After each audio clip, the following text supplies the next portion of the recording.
Hi class, and since we're running out of time, let me just make a video to help you to work on the homework. Okay, and if you don't have any problems, you don't have to watch this video. Okay, so I will just start from question number 1. So you see informations given are the interest rate for each treasury securities with different maturity. So starting with 1 month treasury bills yield is 2.3% here. So and the information is given. You can click on the link. So it's for December the 3rd, 2018. On that date, interest rate, the yield curve have changed. The shape of the yield curve have changed. So and the market start to be worrying about what's going on with the economy. So that's why I put that date. Interest rates here for you to practice. So yield curve the question is asking you to plot the yield curve based on these data. Is the yield curve inverted? Okay, so the yield curve should look like this. So you should draw something like this. So on the x-axis, it should be the maturity. On the y-axis, it should be the yield. So and you just draw each observation and connect each point, so it should be a curve.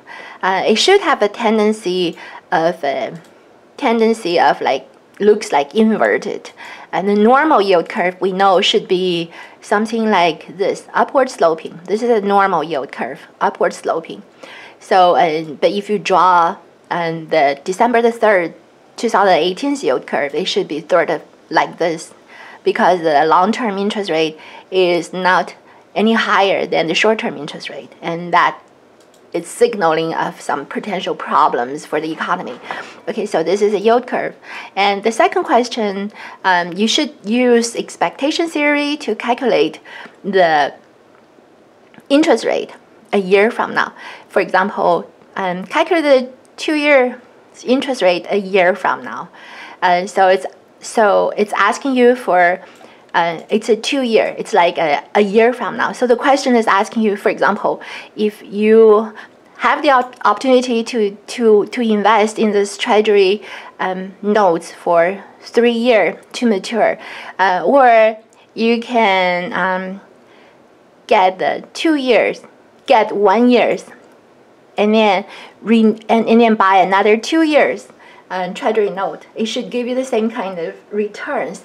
And we did this exercise in class.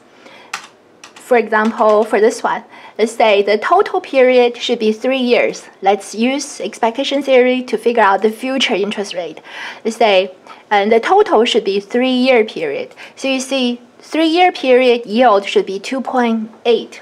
You can use the simplified version to calculate it. Okay, so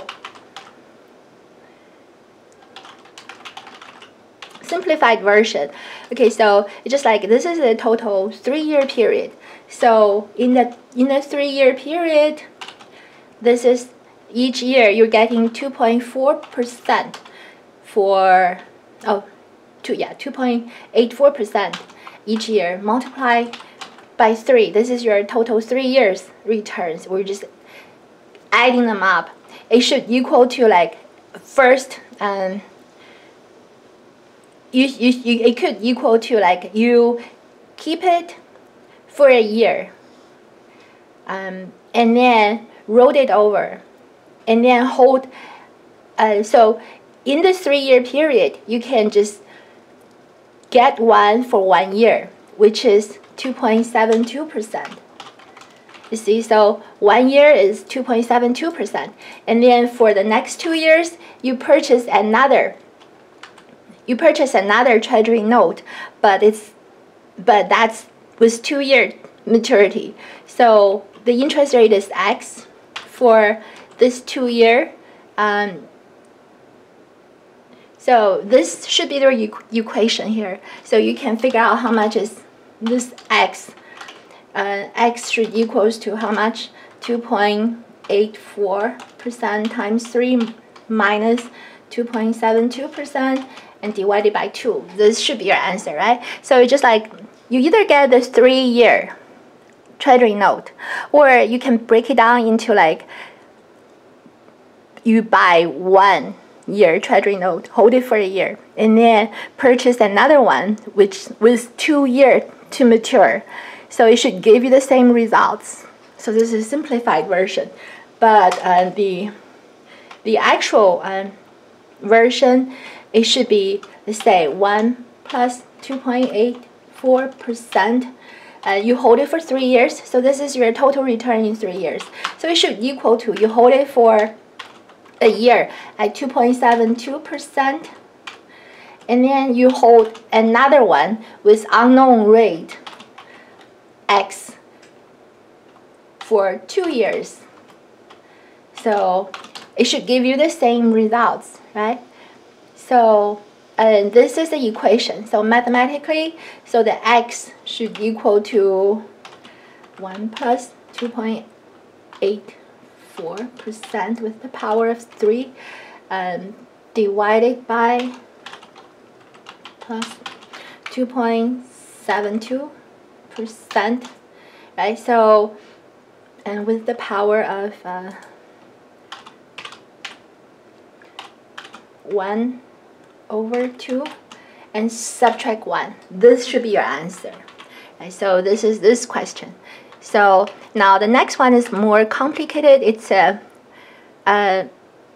calculate the 5 years interest rate 5 years from now.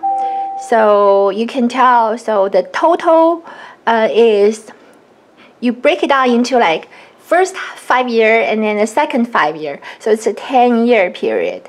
So you can either get a 10-year treasury bond at 2.98% every year for the return, or you can just get first 5 year, hold it for 5 years at 2.83%, and then you get another 5-year treasury notes, and you can use pure expectation theory to figure out its return. So it's very similar to what we have done before.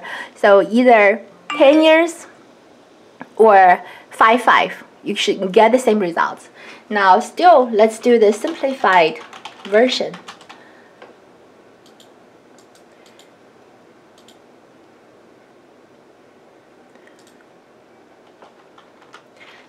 Simplified version should be either 10 years, 2.98% times 10. This is how much return you get by adding them up, equals to first 5 years, 2.83%, 5 years, plus another 5-year return at the fixed rate of X, which is not known. So you do the math, so X should equals to 2.98% times 10, subtract 2.83% times 5 divided by 5. Or the actual version should be 1 plus 2.8%, power of 10 should equals to 1 plus 2.83% with the power of 5. Right? So, and then multiply by 1 plus X with the power of 5. You work out this math. X should equals to how much?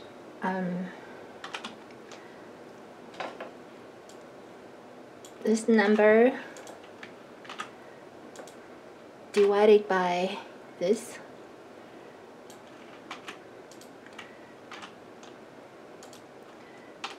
With the power of 1 over 5, subtract 1. Here is wrong.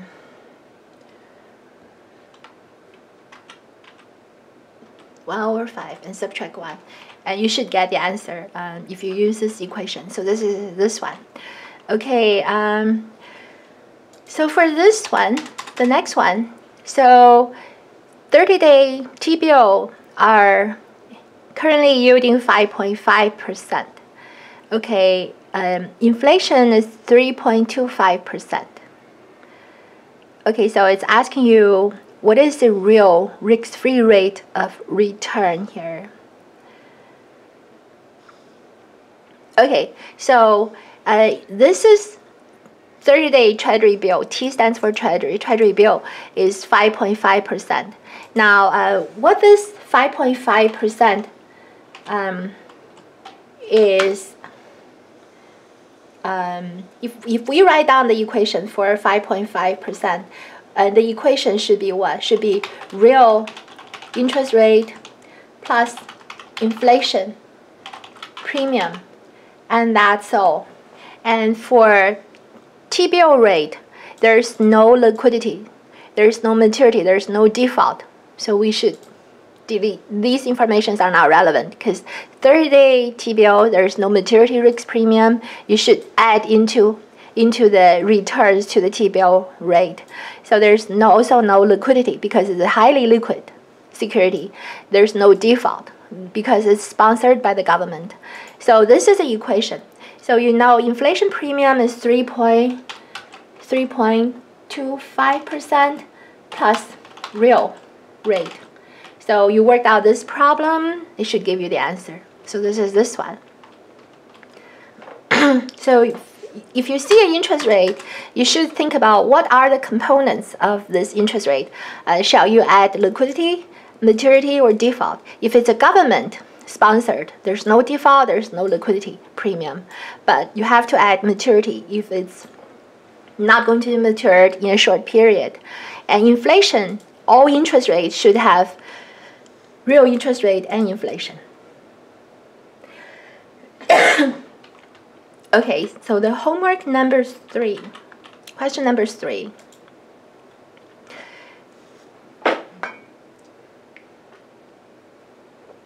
The real risk-free rate, inflation, real risk-free rate is 3%. This is this one. Inflation is 2% this year and 4% during the next 2 years. So what is the yield on a 2-year Treasury security? Okay, so yield, because this is Treasury security, so there's no default and there's no liquidity, there's no maturity because it's still considered like short term.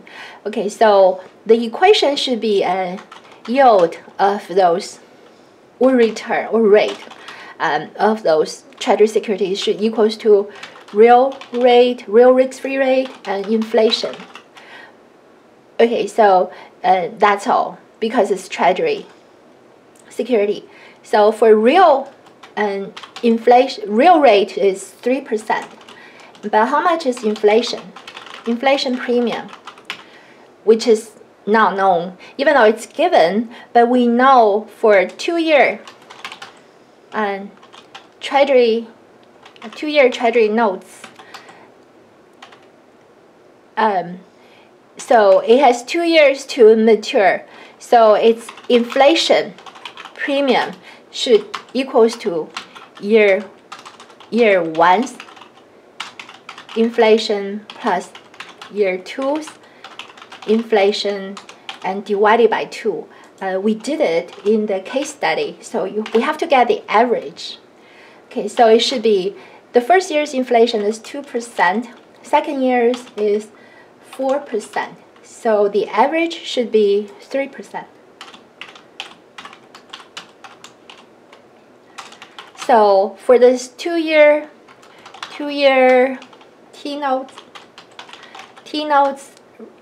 return should be real inflation, real risk-free rate plus inflation, 3%. So the answer should be, the answer is wrong here.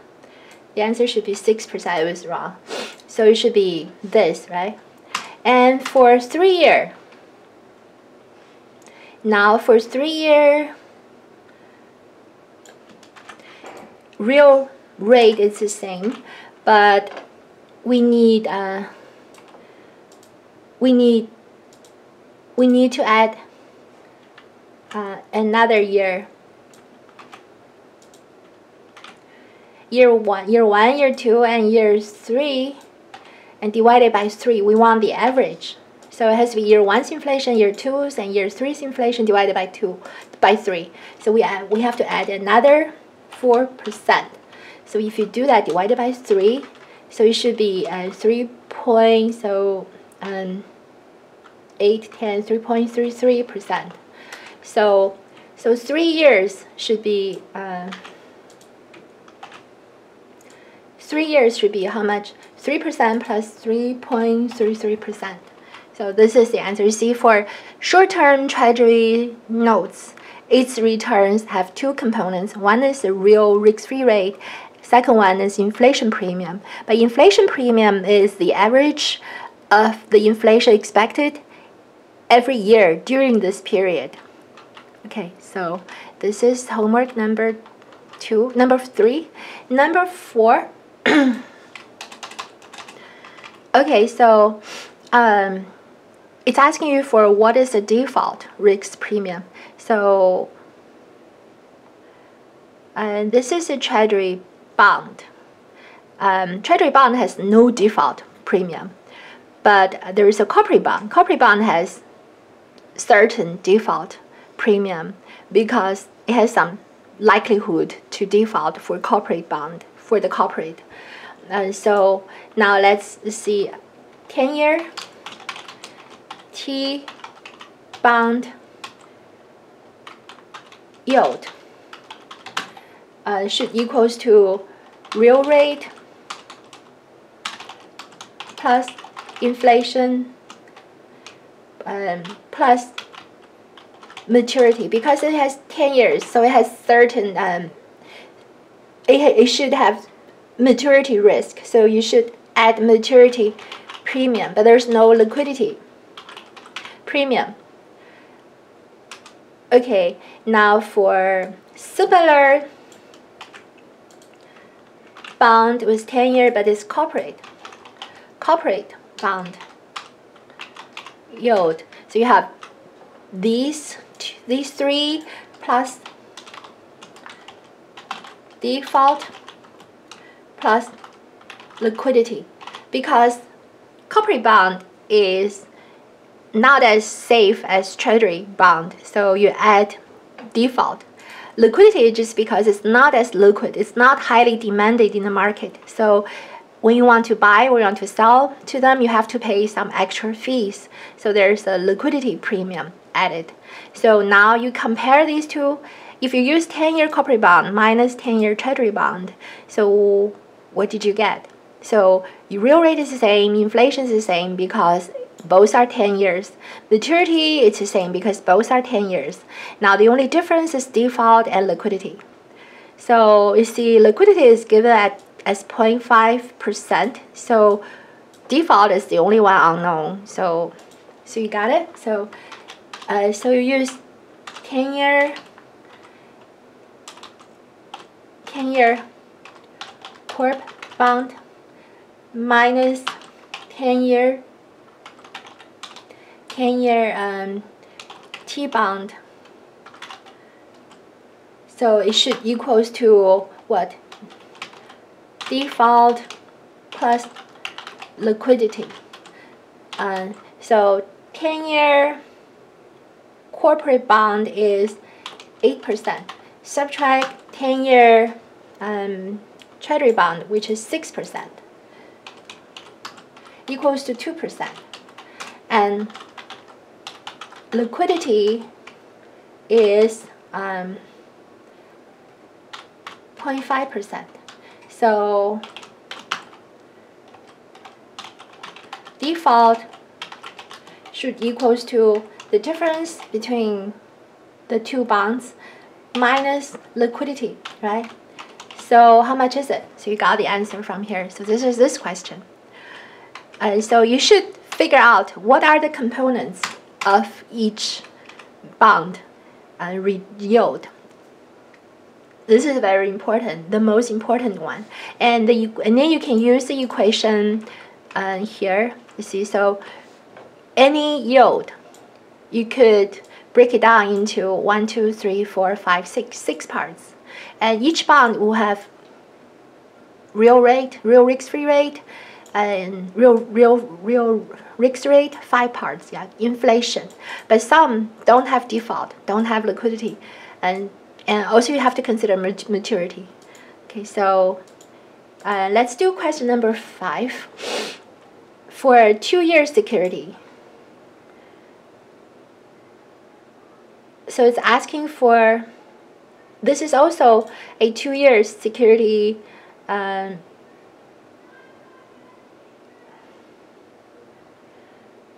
Okay, so well, even though this is a short term, we still consider there's a maturity risk premium in this question. So we can copy it here. But Treasury securities have no default, even though this is a 2-year. So real rate inflation and 2 years is called Treasury notes. Real rate inflation and maturity. So 2-year bond return should be it's given 6.2%, right? And real rate is 3%, and inflation is 3%. So you plug into that equation here, so you can get maturity. Okay, number 6.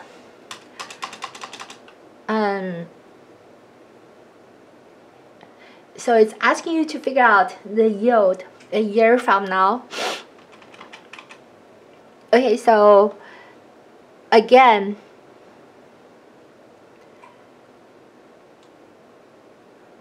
okay, so the question is saying, you know, the currently 1 year is 5%. A year from now, you hold it for another 1 year, it's also 5%. But if you want to hold it for 2 years, what is the return each year in this 2-year period? Okay, the pure expectation theory is saying if you hold it for 2 years, the rate is not known. The interest rate should be unknown x, right? But this is how much you're getting in 2 years. It should equal to, like, you hold it for 1 year and you hold it for another year. It should be the same. So if you work out this math, it should, how much is this x? X should equal to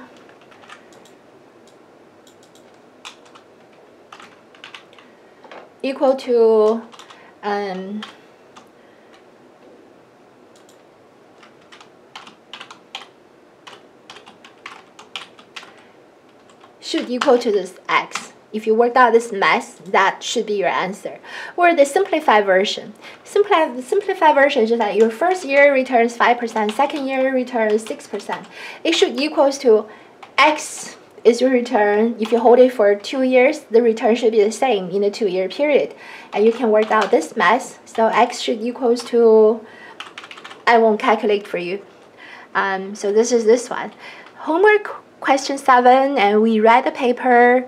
Also, there is a paper in the website, and there are videos that you can watch. We watched one video in class. And what's your opinion? You think the economy is showing some sign of going to be a problem soon or not? But according to the Bloomberg videos and also the discussions in those videos, it seems like it's a big concern to the professionals. And write down your opinion.